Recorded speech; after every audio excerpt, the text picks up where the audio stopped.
Jonas, capítulo 2 e 3. A semana passada estudamos o capítulo 1 do livro de Jonas, onde a gente vê aquela parte da história que a gente conhece. Deus fala com Jonas, Deus dá uma ordem para Jonas. Jonas então desobedece a Deus, ele escolhe para Tarsis ao invés de ir para Nínive. A viagem de Jope até Nínive era de mais ou menos 800 quilômetros, porém ele prefere fazer uma viagem de Jope até Tarsis, aonde ele andaria ali aproximadamente 3.000 quilômetros para mais, 4.000 quilômetros para mais.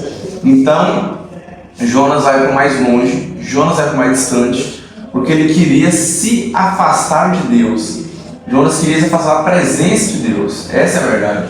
Ele não foge somente da ordem de Deus, ele foge da presença de Deus para não lidar com constrangimento, para não ter que ouvir a voz de Deus sobre ele, falando o que ele deveria fazer. Jonas silencia a voz de Deus, de modo que ele escolhe um local onde a palavra de Deus não era difundida ainda. Mas o propósito dele lá não é propósito evangelístico, e sim para fugir da presença do Senhor. A gente vê que Deus enviou a tempestade até Jonas. Jonas fez sua escolha, mas arcou com as consequências da sua escolha. Em um momento eu vejo Deus obrigando Jonas, eu vejo Deus conduzindo Jonas e dando oportunidades ao arrependimento, assim como ele faz com a gente várias vezes. Jonas está dormindo, o pessoal acorda Jonas, ele clama a seu Deus, todos estão clamando a seus deuses, porém Jonas fala que ele serve um Deus que fez o mar e fez a terra. O pessoal, você é muito tolo, né? Porque você vai fugir no mar. Se seu Deus fez o mar, vai fugir para o mar. E eles entendem quem é o Deus do profeta Jonas. Quando Jonas é lançado no mar e a tempestade se cessa. Da mesma forma que o texto bíblico relata que a tempestade veio de uma vez, a tempestade foi embora de uma vez também. E eles reconheceram o poder de Deus através disso. Estudando o livro de Jonas, você percebe que ele tem, de certa forma, um tom humorístico. Os leitores da época entendem assim, quando eles leram, muito provavelmente, uma história séria, porém com uma pitada de humor, uma pitada de ironia. Por quê? É tudo muito engraçado, de forma séria, se você parar para pensar bem. Porque o vento, a chuva, a tempestade, o mar, o peixe, todos eles obedecem a Deus. Jonas não. Você vê aquelas pessoas que não eram cristãs, estavam no barco, estavam adorando deuses pagãos, né? Deuses fenícios, assírios, também reconhecem que Deus é o Senhor. Jonas não. Hoje vamos ver que os ninivitas ouvem a mensagem de Deus e tem uma resposta positiva à mensagem de Deus. Então até eles ouvem a voz de Deus. Jonas não. Você vê que uma planta, a terra ouve a voz de Deus e mandou planta. O verbo também ouve a voz de Deus para na planta. Isso no capítulo 4. Jonas não.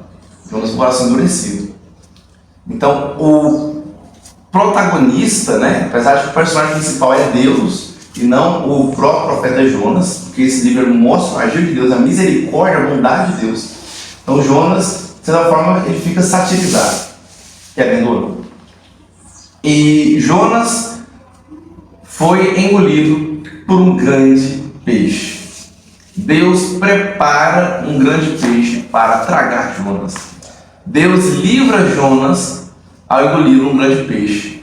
E aqui a gente tem o primeiro debate teológico, antes mesmo da gente ler o capítulo 2. Jonas, eu disse a vocês semana passada que Jonas esteve morto dentro do ventre do grande peixe. Existe um debate teológico muito forte em relação a isso. Há aqueles que defendem a doutrina da preservação e outros que defendem a doutrina da ressurreição. Quem defende a doutrina da preservação acredita que Jonas ficou vivo os 3 dias lá dentro do ventre do grande peixe e que Deus fez um milagre através da preservação da vida de Jonas, mantendo vivo lá dentro do grande peixe. Apesar de que existem alguns questionamentos científicos quanto a isso, como Jonas poderia ficar lá dentro sem oxigênio e sem comida, e seria mais fácil, cientificamente pensando, ele está lá dormindo do que está lá acordado. Mas não é uma impossibilidade, tendo em vista que só o fato de Deus preparar um grande peixe para engolir ele, e alguns pensam, como o próprio astronômico mesmo já disse, que é um peixe especial, então esse peixe poderia facilmente cortar Jonas por 3 dias, e isso não seria um problema. Quem escreve o livro de Jonas é ele mesmo? Não se sabe ao certo, porque eu não entrei muito nessa parte, mas uma boa parte pensa que sim, que foi o próprio autor que relatou, mas tem uma dificuldade, acredito, da história em relação a isso, porque tem alguns trechos que estão escritos em aramaico, e o aramaico que era típico do período pós-exílio, isso é, depois do exílio babilônico. O aramaico pode estar aprendido lá quando estavam cativos na Babilônia. E Jonas não é dessa época. Jonas é do reinado de Jeroboão II, um dos primeiros reis ali do rei dividido. Então, é mais ou menos o seguinte, é como se tivesse algumas palavras, é como se você estivesse, por exemplo, lendo um texto dos anos de 1700, 1800, e aparece lá a palavra bagre, por exemplo. O pessoal não tinha um costume de usar essa palavra, entende? Como uma gíria. Então, assim, era como se fosse uma palavra de um tempo lá à frente, lá atrás. Então, esse argumento é muito forte para textual, apontando que provavelmente não foi Jonas que escreveu. Mas tudo isso aqui foi relatado por Jonas, porque ele que viveu, e só ele sabia disso, né? Alguns ainda assim defendem a autoria de Jonas. E esse foi o motivo pelo qual eu entrei, porque é um debate bem extenso. E quero ou não é algo tão produtivo e necessário. Eu achei necessário. Eu achei necessário trabalhar no panorama outras coisas. Mas se houver tempo, a gente pode escolher um pouquinho mais sobre isso. Mas de forma resumida é isso. Pode ser que tenha sido ele, mas pode ser que não. Eu, atualmente, estou mais tendencioso a acreditar que não foi Jonas que escreveu. Ok? Mas pode ter sido ele facilmente. Importa que foi alguém inspirado por Deus, de certa forma. Mas não é porque a gente pode deixar de estudar e procurar saber quem são os autores, é óbvio. Isso é importante. Muitos textos bíblicos, a gente não sabe quem é o autor. Como Hebreus, por exemplo. Não foi Paulo. A gente não sabe quem é o autor. Então, há aqueles que defendem a doutrina da preservação. Deus salvou Jonas. O milagre veio através da preservação da vida dele. 3 dias do dentro do ventre do grande peixe. Bom, mas eu sempre pensei isso, porque quando eu escutei a história, o que eu escuto é isso. Pois é, mas é porque também existe um imaginário na mente de todos nós, de Gepeto, Pinóquio lá dentro da baleia, mas não foi uma baleia, nós não sabemos que peixe é. Pode ter sido um peixe que Deus preparou específico para atacar Jonas, pode ser, Deus podia fazer uma piada de Jonas se ele quisesse, mas o que a gente sabe é que não foi uma baleia, porque a Bíblia fala que é um grande peixe, não uma baleia. Grande peixe pode ser uma baleia.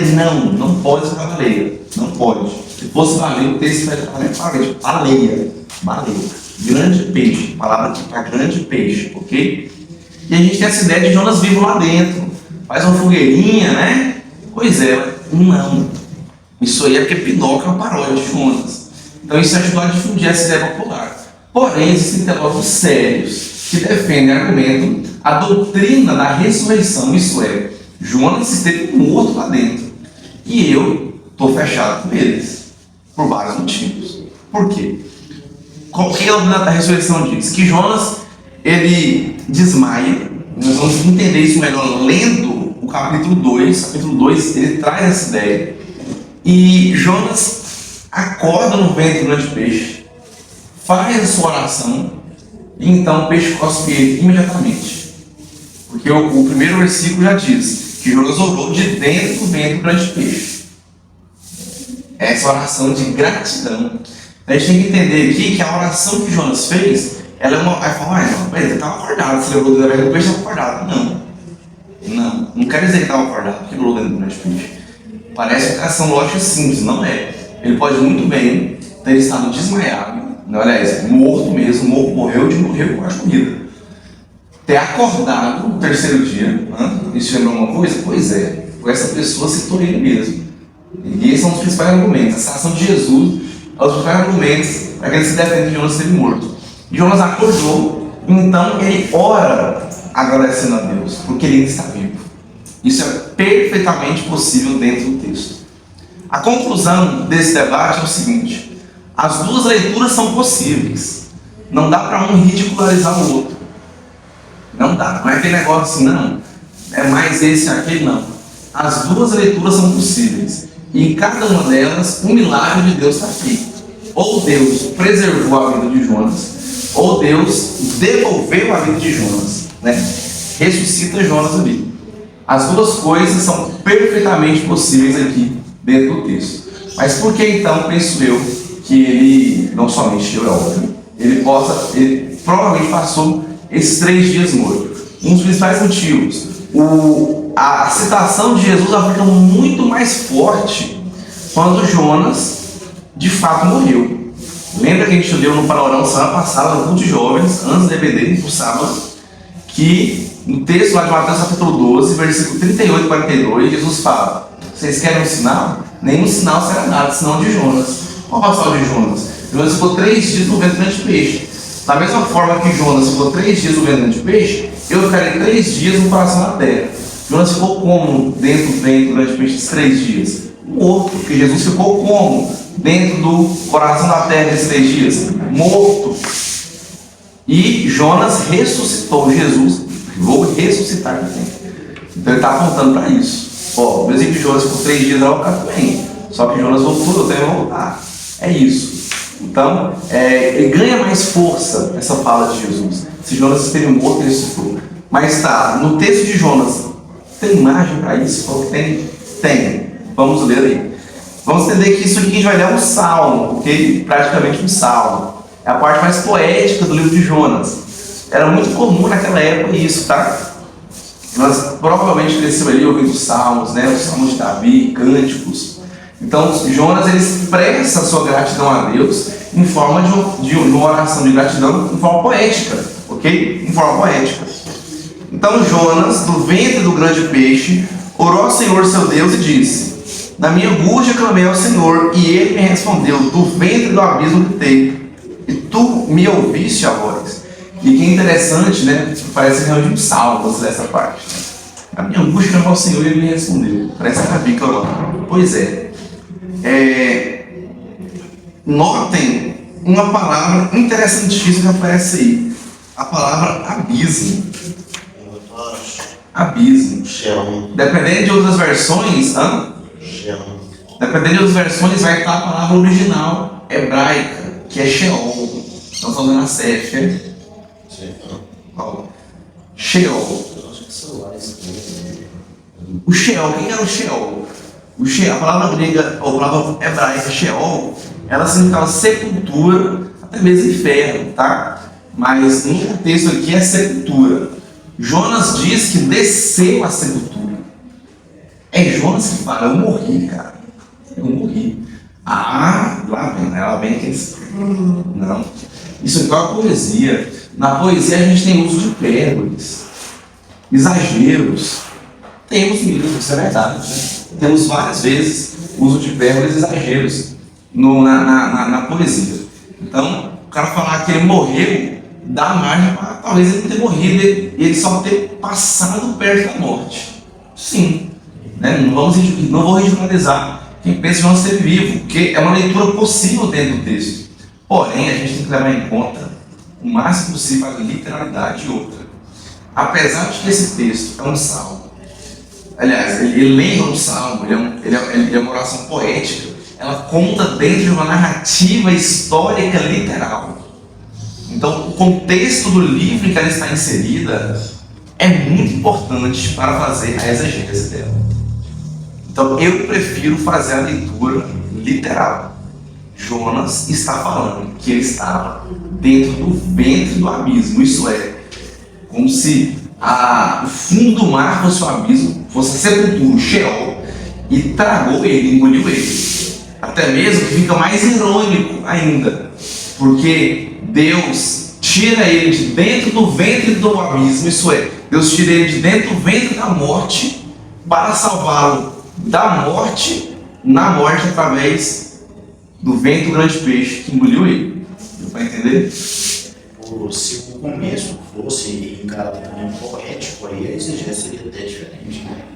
Se o livro fosse poético. Se o começo do livro fosse poético. O livro todo, porque a gente só tem essa parte de poesia, são 48 versículos, de poesia só 10. Então a gente tem ali quase 20% do texto, pouco mais de 20% do texto poético, a oração. E ela está inserida no centro da história ali, né? Do meio, mais para o começo que para o final. Então, por isso que ela abre brecha. Não quer dizer que é oração poética, então a gente tem que ler como salmos, que usam várias figuras de mais para exagero. Davi fala que ele morreu também, que ele desceu a sepultura, ele foi ao Sheol, que ele passou perto de morrer com a perseguição do rei Saul. Sim, porém aquilo não é salmo, amigo. Está baseado em salmo, sim, mas numa narrativa histórica literal, querendo ou não. Quer você goste ou não, é uma narrativa histórica literal. Que também abre margem para que isso seja literal. Mas calma, tem mais coisa. Esse é o principal, tá? Mas tem mais coisa. Porque me lançaste no profundo, no coração dos mares. Então aí a gente encontra um aspecto poético, né? O mar não tem coração. Claro que não. Mas ele foi lançado no profundo, isso é no fundo do mar. E detalhe, às vezes a gente tem aquela ideia de que Jonas cai, o peixe já vem lá e zum! Negativo. Jonas chega no fundo do mar, cara. É muito difícil o cara chegar no fundo do mar sem morrer. É muito difícil. Qualquer um isso difícil minimamente. O milagre dele começar ali então. Deus não deixou ele morrer. Antes de chegar no fundo do mar. Jonas chegou no fundo do mar, ó. Moço. Continua lendo aí. E a corrente das águas me secou. Todas as suas ondas e as tuas vagas passaram por cima de mim. Então eu disse: lançado estou eu diante dos teus olhos. Tornarei porventura a ver o teu santo templo. Isso é, Jonas ora enquanto ele cai. Ele está relatando isso de dentro do ventre durante o peixe, ou seja, está falando do passado. Essa oração é fala do passado. Está falando de quando ele está caindo. Ele está caindo e falando com Deus. E falando: Senhor, porventura vou ver teu santo templo. Isso é, eu vou partir para melhor. Eu vou morrer mesmo. Ele sentiu a morte ali, frente a frente, ok? E as águas, preste bem atenção no versículo 5, e as águas me cercaram até a alma. O abismo, mais uma vez, me rodeou. As almas se enrolaram na minha cabeça. Jonas desce. Ele, provavelmente, ele chega bem próximo do fundo do mar. Lembrando que existem regiões em que tem vales dentro do mar, montanhas. E naquela época, o judeu ele tinha isso em mente, que no fundo do mar, a gente tem regiões que são mais fundas e regiões que são, né, maiores. Tem picos, como se fosse de terra mesmo, as montanhas, né, dentro do mar. E ele fala que ele está rodeado por elas. E que as águas já começaram a enrolar só na cabeça? Claro que não. Claro que não, o corpo todo dele. Então ele passa em uma região que tem algas. A alga não fica flutuando no mar. Então, ou ele passou por uma costa muito alta, onde tinha algas, ou Jonas chega ao fundo do mar. E aqui, é poético, tá, mas não vai ter mentira no texto bíblico. Por isso, mais uma vez, leitura literal, está dentro de um texto histórico-narrativo. Jonas desce e as algas enrolam na cabeça dele. Ok? Muito obrigado, Jonas. Está um tanto de água que dá até sede.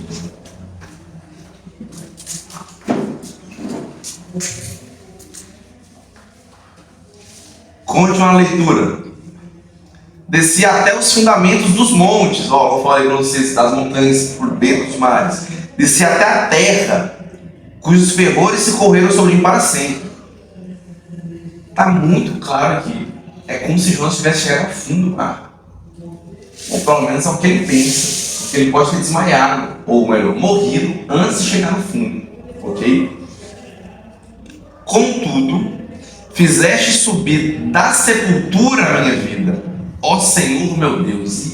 E isso aqui é muito forte. Quando você lê o versículo 6 com calma, e faz um comparativo com o versículo 2, quando ele fala que ele clamou e Deus respondeu ele ainda que estava no ventre do abismo, e que Deus agora fizeste que a vida dele subisse da sepultura.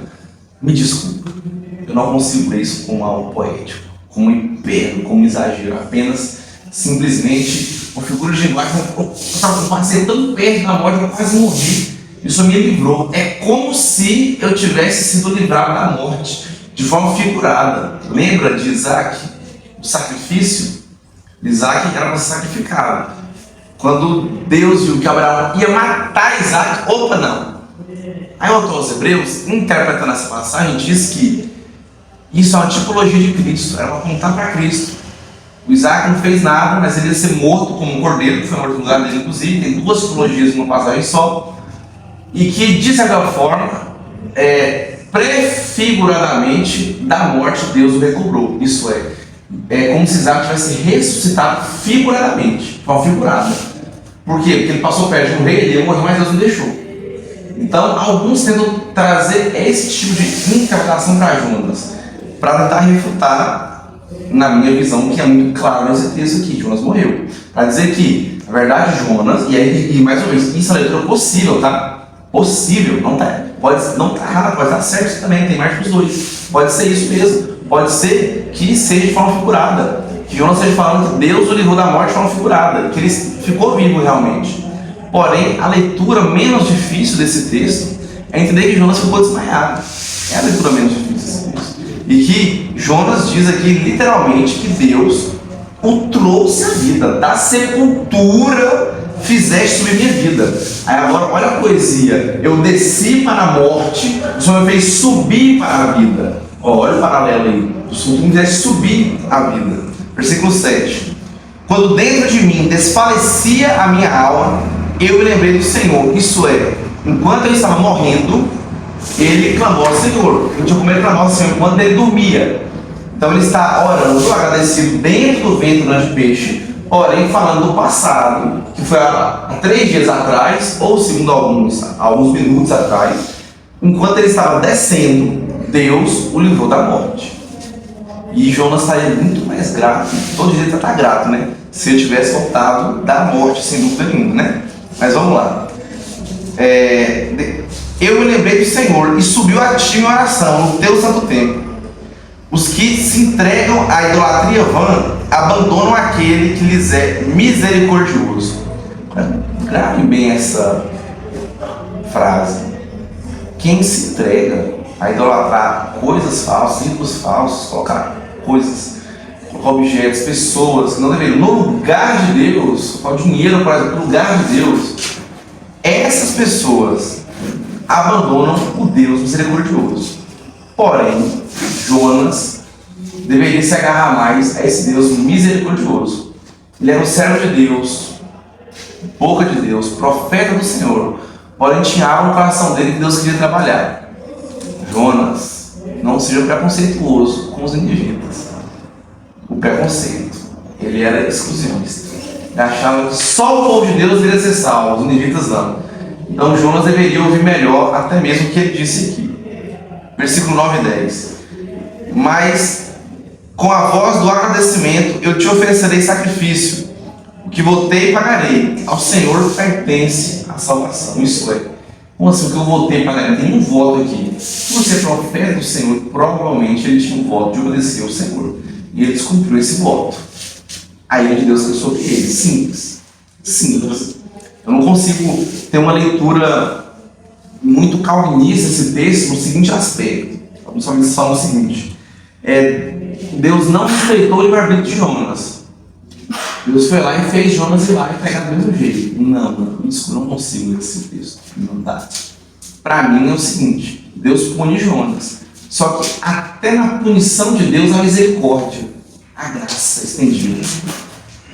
O que é a misericórdia e a graça? Qual é a diferença? A graça é um favor imerecido. Isso é, a graça é você ganhar aquilo que você não merece. Misericórdia é você não ter o que você merece. Mas merecer a morte. Nesse caso aqui, provavelmente ele teve a morte, penso eu. E Deus deu a graça da vida, ele voltou à vida para obedecer ao Senhor. Mas obedecer de novo. Então eu vejo que Deus se respeita sim, livremente de Jonas, é óbvio. Porém, ele arca as consequências das suas atitudes. Não é assim no dia a dia, nossa vida? Você arca as consequências das atitudes. Se você dorme mal, você vai ficar com sono EBD. Pai, é consequência. Daí a gente dorme mal, a gente tem que ter em mente, eu tenho que aguentar. Eu escolhi ficar para lá até mais tarde. Sejam conversando, Às vezes tem uma coisa boa, que seja mexendo no celular, ou trabalhando, qualquer coisa que seja. Arcar com as suas consequências. Então, Jonas arca as suas consequências, só que Deus, punindo que ele era um profeta, ele era qualquer um. Punindo ele, ainda assim estende misericórdia. Por isso, esse é o tema central do livro. A misericórdia de Deus, tanto para com Jonas, quanto para aqueles que estavam com Jonas, quanto para com os ninivitas, especialmente. A gente vê o agir de Deus, a misericórdia dele, não somente para aquele povo mau, mas também para o seu próprio profeta. E o versículo 10: falou, pois, o Senhor ao peixe, e este vomitou Jonas na terra. Isso é, após a oração no ventre, Jonas é vomitado na terra. Então nós temos aqui duas possibilidades muito claras aqui nesse texto, tá? A primeira, que é a leitura mais tradicional, obviamente, do texto, tá? É que Jonas foi engolido por um grande peixe, ele cai, ele ora, sem dúvida, ele ora quando ele cai, tá no texto bíblico, ele ora quando ele cai. Jonas é engolido, tchau, antes de morrer, porque é questão de minutos, né? Porque ninguém consegue ficar muito tempo sem fazer respiração. Creio que Jonas não era um mergulhador profissional, estava 3 minutos sem respirar, né? E Jonas provavelmente não suportaria a pressão que vai aumentando ali à medida que você abaixa e se aproxima do fundo do mar. Mas beleza, Jonas é engolido, vivo, ele fica 3 dias no ventre de peixe. Em algum momento desses 3 dias ele faz essa oração. Porém, o versículo 10 dá um indício que essa oração no final. Porque termina a oração, então ele foi vomitado. Não, peraí, não é porque ele orou agora um versículo e no outro versículo fala que ele foi vomitado da terra, que foi assim que ele orou, Deus vomitou ele. Assim que ele agradeceu, Deus vomitou ele. Tá, dá para falar que não é? Dá. Porém, não é assim que se faz exegese bíblica de um livro, que é narrativo histórico. Então, se entre um versículo e outro não narra o tempo, a gente deve imaginar que foi algo imediato. Imediato, isso é, quando Deus falou do Senhor, ele fala: então Jonas se dispôs, só que não para ir para Nínive, para ir para Tarsis. Aí a gente veio pensando que Jonas ficou lá um mês esperando para ir para Nínive. Aí ele ficou 3 dias para ir para Tarsis, então, foi lá o navio. Não, dá a entender que ele foi na hora, ele se dispôs, ele foi na hora, entende? E aqui fala assim, ó: falou, pois, o Senhor ao peixe e explitou a Jonas. Pode ser que passou um tempo ali? Pode. Mas até para quem tem essa visão mais tradicional que Jonas ficou vivo lá dentro, é menos difícil, mais uma vez, para o trabalho narrativa histórica, a gente entender que Jonas foi vomitado após essa oração que ele fez. Então, essa é a primeira leitura tradicional, a cronologia fica assim. Segunda leitura, e eu sempre falo para vocês, vai muito cuidado quando alguém traz algo novo para você, né? E hoje eu fiz isso, eu trouxe algo, talvez vocês não pensaram nisso. Pessoas que às vezes têm anos de igreja nunca ouviram isso, mas essa leitura, ela não é uma leitura recente, tá? Não é uma leitura tão recente. Alguns já pensavam nisso. E é possível encontrar novas verdades e passagens bíblicas bem conhecidas? Mas isso é muito raro, tá? Isso é muito raro, muito difícil. A gente tem anos de tradição histórica, de interpretação bíblica, vários pais da igreja, vários teólogos, vários estudiosos ao longo do tempo. Então hoje, graças a Deus, podemos debruçar no estudo deles. Então muita parte do nosso estudo hoje, nós debruçaram porque eles estudaram e entenderam acerca da Bíblia lá atrás, né? Então isso te diminui um pouco o risco de alguma interpretação errada. Porque se tem 20 teólogos bons de um lado e um do outro, né, normalmente, sim, pode estar fora da curva, ele pode estar errado. Então, a tendência é que os 20 sejam certos. Então, exemplo, se Pastor Yolando crê numa vertente no texto bíblico, Augusto Nicodemos, Hernandes Dias Lopes, Luiz Saião e Iago Martins, se esses caras pensam numa coisa, rapaz, e tem, aí tem um outro lá, né? Vou nem mencionar o nome aqui para não denegrir nenhum teólogo da internet. O outro teólogo aí pensa diferente. Não quer dizer que os outros são sérios. Rapaz, dado em vista o peso e o estudo, a carga que esses caras têm, Deus despejou o dom ali. Eu tô com esse aqui, ó. Entendeu? Tô com esse aqui. Então a leitura possível do texto. Como é que é a cronologia então? Jonas cai, morreu. Deus engole ele. Deus manda o peixe engolir ele, o grande peixe engolir ele. Jonas então é ressuscitado por Deus após 3 dias. Que coincidência, né? Agora parece um paralelo com Cristo, ficou melhor ainda, exatamente. E aí Jonas acorda, vê que está vivo, o Senhor me salvou. Eu estou vivo, como se eu não morri? E ele ora. E o grande peixe então vomita Jonas. Não se sabe aonde ele foi vomitado, tá? A narrativa não conta isso. Se ele foi vomitado já em Nínive, pegou carona com o peixe, submarino, né? O primeiro homem da história na área submarino, não sabemos disso. Ou se vomitou ele ali na costa perto mesmo, ou até mesmo em Jope, né? Porque ele estava ali em Jope. E o sapo peixe comeu ficou parado, andando, para que desse uma nova chance para que ele fosse dali até Nínive. O que a gente sabe é que dali em diante ele foi para Nínive. Ele foi para Nínive, só sabe disso. Mas aí não é mencionado os detalhes de como isso aconteceu. Até porque, na questão de contagem de dias, muitas partes da questão histórica da Bíblia são falados a quantidade de tempo. Quando demora mais do que alguma coisa, quando não é falado, a gente entende que é exatamente naquele momento que a pessoa foi. Tem a contagem de dias e a contagem de falar.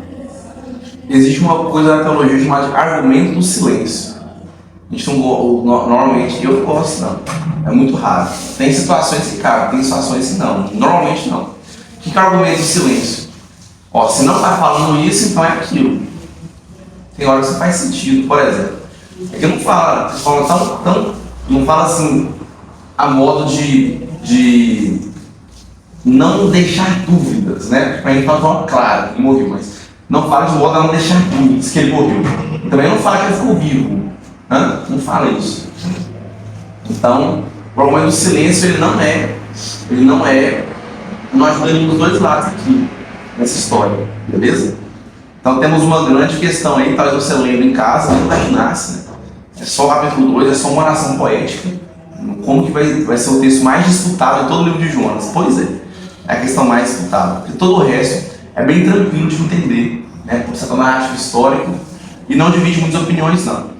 Porque a gente sabe que mesmo que seja de forma figurada, Jonas é uma tipologia de Cristo, ele aponta para o sacrifício, morte e 3 dias após, ressurreição do nosso Senhor e Salvador Jesus Cristo.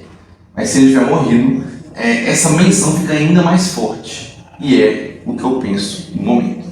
E após Deus ter falado para o peixe vomitar Jonas na terra, entrando no capítulo 3, diz que veio a palavra do Senhor pela segunda vez a Jonas dizendo: dispõe-te, vai à grande cidade de Nínive e proclama contra ela a mensagem que eu te digo. É engraçado que Deus já sabia qual era a missão de Jonas. Deus já tinha falado uma vez. Jonas já sabia qual era a missão dele. Porém, Deus fala de novo. Deus fala de novo. Isso é uma forma de Deus mostrar, ó, você está tendo uma segunda chance. E aí? Jonas, vai lá, meu filho. Jonas, vai lá e prega. Deus está te dizendo pela segunda vez, vai lá. Vai na grande cidade de Nínive e prega. É interessante que a Bíblia chama Nínive de grande cidade por 4 vezes. Fala que é uma majestosa cidade, uma cidade grande. E Nínive era mesmo. Vocês se lembram qual que era a população estimada de Nínive, que eu falei no ano passado? Alguém se lembra? População estimada. No final do capítulo 4, no final do livro, diz que tinham ali 120 mil crianças. De forma poética, como fala no texto, Deus fala para Jonas, pessoas que não sabem discernir entre a mão direita e a mão esquerda. Eu acho que Lara já sabe, né? Não sabe, cara? Lara já sabe discernir entre a mão esquerda e a mão direita, né? Eu acho que sim, não sei. Vou descobrir isso daqui a pouco. Vou contar a palavra. Então, crianças mesmo. Então, alguns estimam que a população de Nínive poderia estar ali entre uns 700 e 800 mil pessoas. Há quem aponte 1.200.000 e há quem aponte que possa ser até mesmo uns 3 milhões. 3 milhões de pessoas. Aí já não sei, é bem exagerado. Mas a gente pode fechar em 1 milhão, algo próximo a 1 milhão tranquilo. É muita gente. No contexto medieval, é muita gente. No contexto antigo, é muita gente. É muita gente, velho. Tá? Então, assim, é muita gente. Você para pensar, 1 milhão de pessoas é muita coisa, cara. 1 milhão de pessoas hoje pode ser nada. Tem uma cidade aí que pega mais que isso. Né? Anápolis, se brincar, não sei quantos habitantes tem Anápolis, mas se brincar. Então, nível era uma Anápolis, mas na época uma Anápolis era muita coisa, era muita gente. Guerra. E além de ser que o lugar era menor, ou seja, era mais terra para menos gente. Então, era uma grande cidade. E ela era muralha, ou ela era toda murada. Nínive era fortíssima. Nínive, acredita-se quando fala Nínive, não se refere apenas à cidade em si, a metrópole. e sim as regiões que estavam sob o governo de Nínive, tá? Ali próximo. É como se a gente tivesse pegado a província de Goiânia, Senador Canedo, para contar junto com Goiânia, entendeu? Não é bem isso, mas vai entender um pouco melhor. E a cidade de Nínive, ela tinha um muro gigante, um muro que tinha 30 metros de altura e 15 metros de espessura. E o seu comprimento era um raio muito grande. E eu esqueci qual era a quilometragem do raio, quilômetros.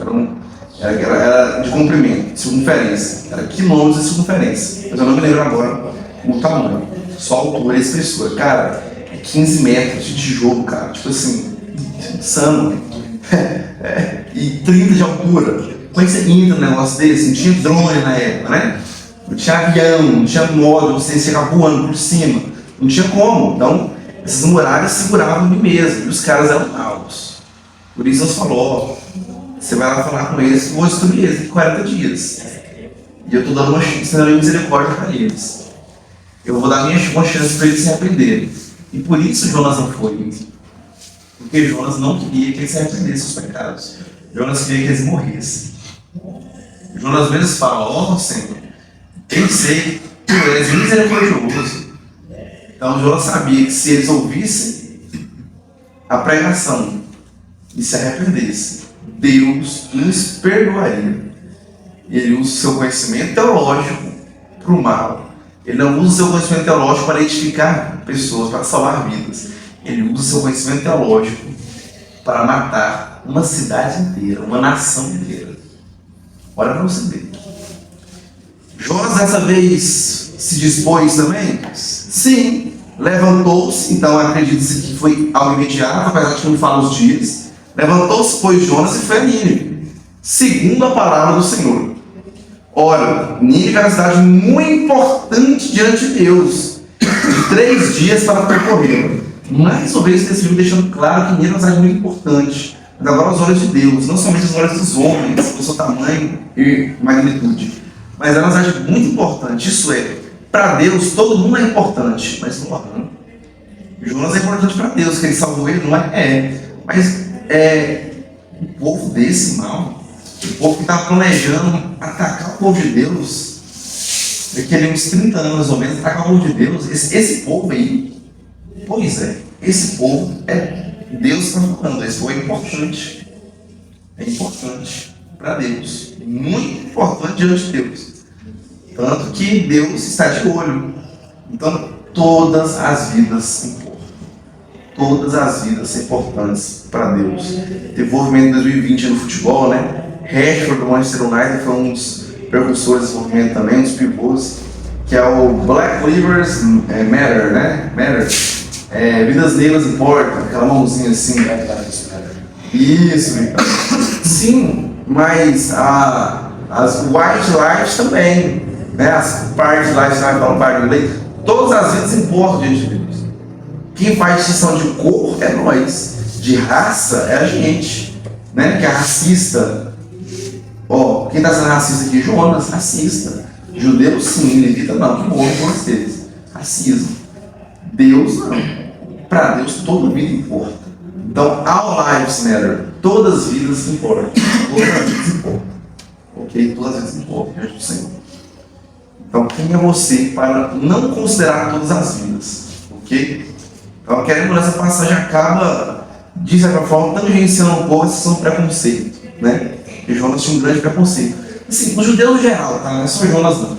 Os judeus no geral, eles, ao invés, Deus ordenou, Deus queria que o seu povo fosse exemplo no mundo para pregar o evangelho não de Jesus, que ele não tinha vindo ainda, anunciando o Messias que viria, anunciando que existe um só Deus. Abandone seus deuses pagãos, sua idolatria, seus falsos ídolos, seus deuses falsos, esses cultos pagãos. Sirvam o único Deus, o Senhor dos Exércitos, Yahvé ou Jeová, o Criador dos céus e da terra. Adorem Ele. Era para eles serem exemplo. Até mesmo através da guerra, era para o evangelho estar sendo pregado para as outras nações.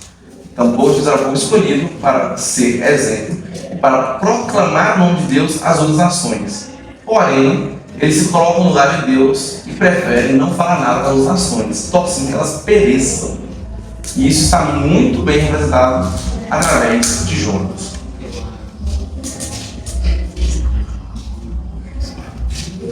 Por isso aqui, esse livro tem um propósito, é um tapa na cara do judeu tradicional daquela época. Ó, para eles naquela época, o que significa, meninos? Vocês devem proclamar meu nome e não querem matar o povo. Esse desejo. Às vezes eu ordeno que vocês matem, sim, é necessário. Mas o seu desejo deve ser esse, só para do plano. Porque existe uma ordem acima antes dessa, que é proclamar meu nome para eles. E para nós hoje? Falamos muito disso já na introdução, inclusive, no plano. E nós hoje? Não se coloca no lugar de Deus. Que Ele deseja que todas as pessoas ao seu redor sejam salvas. Todos. Não deseja a morte de ninguém. Especialmente a morte da nação inteira. Como é mal aquele Kim Jong-un, aquele ditador, que aquele Xing Ling morra. Não. Isso não é o sentimento de um cristão. Você está fazendo a mesma coisa que Jonas. Isso não é correto. Não é isso que você deve fazer. Não é assim que você deve pensar. Você deve orar e torcer para que Kim Jong-un se converta. E toda a Coreia do Norte dobre os seus joelhos diante de um único Deus, que é o nosso Senhor e Salvador Jesus Cristo. E o que aconteceu? Jonas então começou a percorrer a cidade a caminho de um dia e pregava e dizia: ainda 40 dias e Nínive será subvertida. Interessante que ele tinha 3 dias para percorrer, e se refere à distância dela. O tamanho era tão grande que não dá pra você andar, rodar ela num dia, cara. São Luís você anda, né? Você chega ali, você caminha, rapidinho, né? Uma tarde ali, você vai São Luís. Pois é, Nínive não, é grande. 3 dias caminhando para atravessar a cidade. Jonas caminhando por um dia, ele prega. E a pregação de Jonas é a pregação mais simples possível. A gente vê que o povo se converte. A gente vê que o que converte é Deus. Não é a pregação. Não é o pregador ser eloquente. Não é aquele grande preparo do pregador. Não é usar as palavras certas, argumentos, técnicas de homilética para convencer os ouvintes, entrar na mente, daquela palestra assim, pregação quase como palestra, levar o ouvinte a um outro mundo, a imaginar, a sentir uma emoção diferente. Não é isso que converte. O que converte é Deus. É Deus que converte. Você deve pregar. Você deve pregar. Por que nós caprichamos no nosso sermão? Porque a gente tem que entregar o nosso melhor para Deus. Deus nos deu um dom. E nós devemos entregar o nosso melhor para Deus. Jonas deveria ter feito isso aqui também. Isso aqui não é um modelo. Então eu entendi, não posso pregar de qualquer jeito. Que é isso aqui? Fala, meu irmão, Jesus vai com você, é isso aí, beleza, vou embora, o Espírito Santo vai agir nele. Não. Você deve entregar o seu melhor para Deus. Tudo, especialmente na pregação da palavra. Me refiro à pregação do culto. Me refiro à pregação que todos nós devemos fazer. O ID. Todos nós devemos evangelizar. Ok? Então pregue da melhor maneira possível. Sempre. Jonas aqui foi errado. Mas o que a gente vê é que Deus abençoou a pregação de Jonas. Jonas consegue um feito único, gente. Único. Primeiro que Jonas já teve uma missão diferente. Todos os profetas foram enviados para pregar para o seu próprio povo. Jonas foi enviado para pregar para a nação pagã, para outro povo, não para o povo de Israel. O primeiro profeta único na Bíblia, a gente vê isso, tá? Dessa época. A gente vê também que os outros profetas pregaram vários sermões, bem elaborados. Você vê Ezequiel, cara, nossa, bem elaborados. E esses sermões não foram ouvidos. Entrou no ouvido e saiu no outro. O povo não se arrependeu. Jonas prega um sermão muito curto. Ele só fala o seguinte: daqui 40 dias ele vai ser destruído. E o povo se converte. O povo de Deus, ouvindo um longo sermão, bem elaborado, não se converte. Os ninivitas, que não eram o povo de Deus, ouviram um sermão meio curto e mal feito. Isso é verdade. Mal feito, mal falado. Fala de qualquer jeito. Jonas prega de qualquer jeito. E esse povo, a pregação se converte. Olha para você ver. Incrível. E Deus está mostrando isso. Olha, vocês não me querem, mas lá fora tem gente que me quer. Tem uma nação inteira, uma cidade que vocês consideram horrenda. E eles se dobraram diante de mim. Até Nínive quebrou o endurecimento do seu coração e dobrou seus joelhos diante de mim. E vocês, com seus corações endurecidos, fazem o quê? Nada. Não estão fazendo nada. Vocês estão me esquecendo. Vocês estão me ignorando. Vocês estão fazendo nada. Vou chamar a palestra. Nada. Ok. Vamos lá. Os ninivitas creram em Deus E eles fizeram mais do que apenas crer, fica evidente pelas atitudes dos ninivitas. A gente está aqui diante do que foi o maior avivamento registrado da história, sem dúvida nenhuma. Uma cidade inteira se converteu assim, olha isso é uma cidade. Os ninivitas creram em Deus e proclamaram um jejum, vestiram de pano de saco, desde o maior até o menor. Chegou essa notícia ao rei de Nínive. Ele levantou-se do seu trono, tirou de si as vestes reais, cobriu-se de pano de saco e assentou-se sobre cinza. O rei, em algum momento, chegou ao rei a notícia. Então, dizendo que o rei, em 40 dias serão destruídos. Em 40 dias, Nínive será subvertido. Quem vai destruir Nínive? Um tal de Jeová. Um Deus com D maiúsculo. Eu creio nisso. Receba essa palavra. Dito isso, eu vou jejuar. E aí você vê que de que adianta toda a sua pompa, todas as suas vestes caras, o seu status de rei, se você vai morrer e ser destruído daqui 40 dias. Talvez nenhum de vocês vai morrer daqui 40 dias e que não isso aconteça. Amém por isso, que isso não aconteça, que vocês vão morrer daqui 40 dias.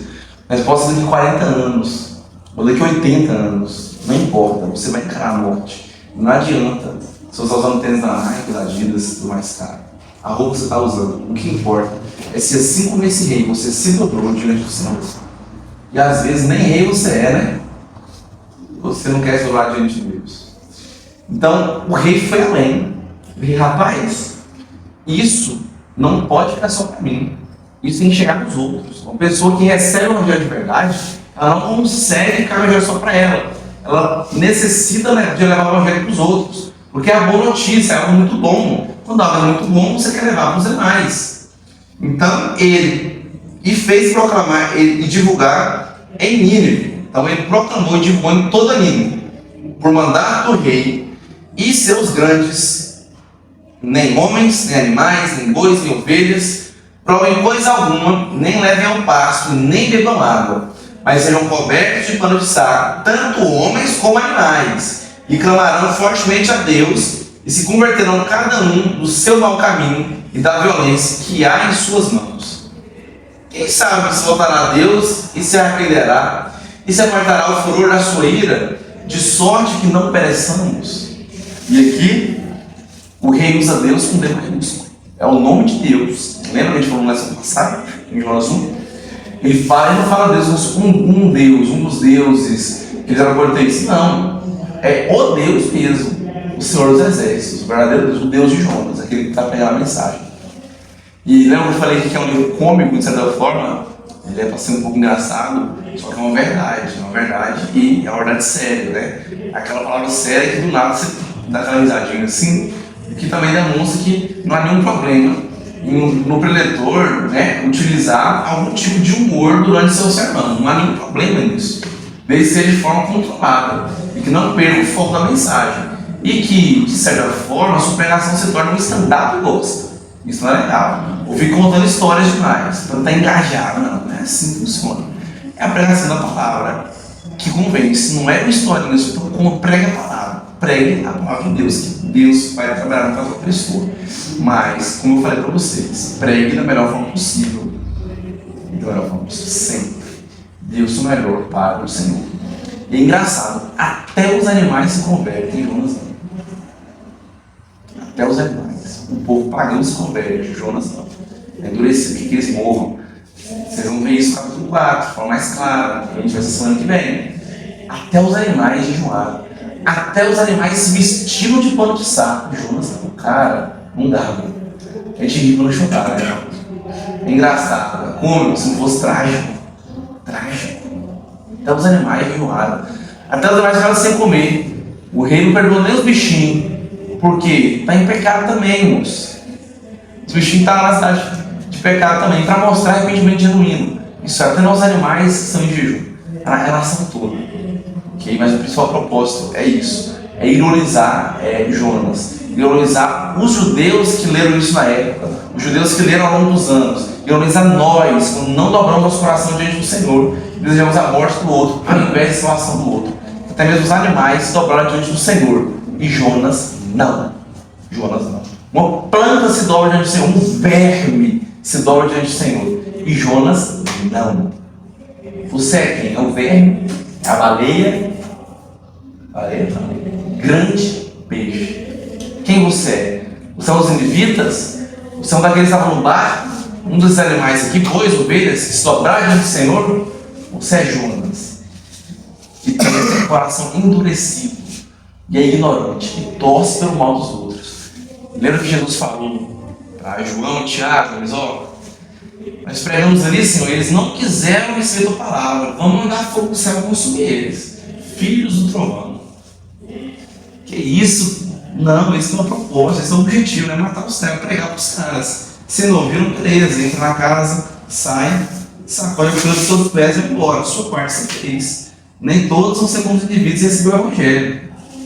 Quem dera, um único sermão converteu uma nação inteira.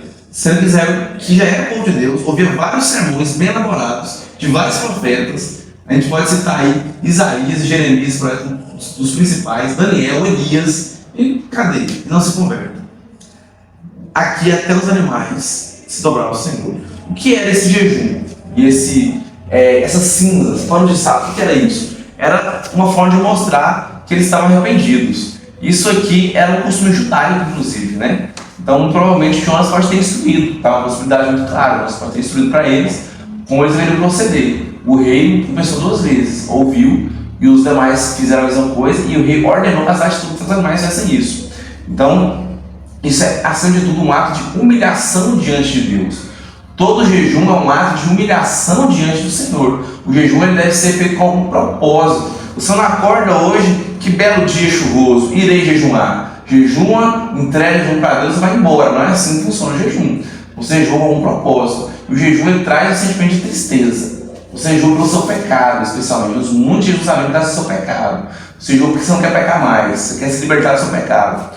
Você jejua também pedindo proteção a Deus. Quando a gente vai estudar isso, inclusive no ano que vem, vamos estudar a Esdras Neemias, né, o livro Esdras Neemias, que faz a peregrinação do exílio babilônico até a reconstrução do muro de Jerusalém. A gente vai ver isso.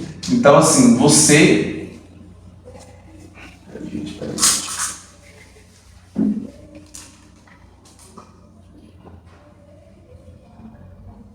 Chega uma hora que trava. Ok? Bora lá, consegui, filho? Tá. Versículo 9. Quem sabe se voltará a Deus e se arrependerá e se apartará do furor da sua ira, de sorte que não pereçamos. Então a gente vê aqui que eles creram em Deus. Eles creram em Deus muito. E eles tinham tanta fé que se Deus quisesse, Deus ia livrar eles. Eles não estão aqui determinando, profetizando, falando, não, é isso, Deus vai nos salvar, é isso em nome de Jesus, eu creio, é isso. Não, eles acreditavam, eles falaram, se Deus quiser, nos salva, se não, vamos perecer. Porque já falou, vamos perecer, se for da vontade de Deus, seremos salvos. A gente sempre tem que ter essa postura humilde. Sempre devemos ter essa postura humilde. Conforme, eu estava falando sobre o jejum, conforme o jejum. Sempre a postura de humildade. Como a gente vê vários jejuns, como foi o exemplo da peregrinação, a gente vai estudar, mas também pelo seu próprio pecado. Davi jejuou, naquele Salmo 51 que a gente deu ali, que ele está arrependido, mas Davi fez um jejum antes daquilo. E se vestir de pano de saco é uma forma de você se humilhar diante de Deus também. Falar, olha, eu não sou nada, eu estou até sem minhas vestes, estou vestido de qualquer jeito aqui, maltrapilho. Quem sabe Deus se arrependerá e se apartará do furor da sua ira. Será que Deus se arrependerá? Deus se arrepende? Esse irmão está falando, quem sabe Deus se arrepende? Deus se arrepende? Sim ou não? Deus se arrepende? Sim, não? A Aurélia, Deus se arrepende? Não? Está empatado. Que cara que foi no banheiro, Rian, Deus se arrepende? Sim ou não? Sim. 3 disseram sim e 2 que não. Aos que disseram não está escrito no versículo 10 aí, ó. Viu Deus o que fizeram, como se converteram no seu mau caminho, e Deus se arrependeu do mal que tinha dito que lhes faria, e não fez. Está escrito isso? Porém, Deus não se arrepende.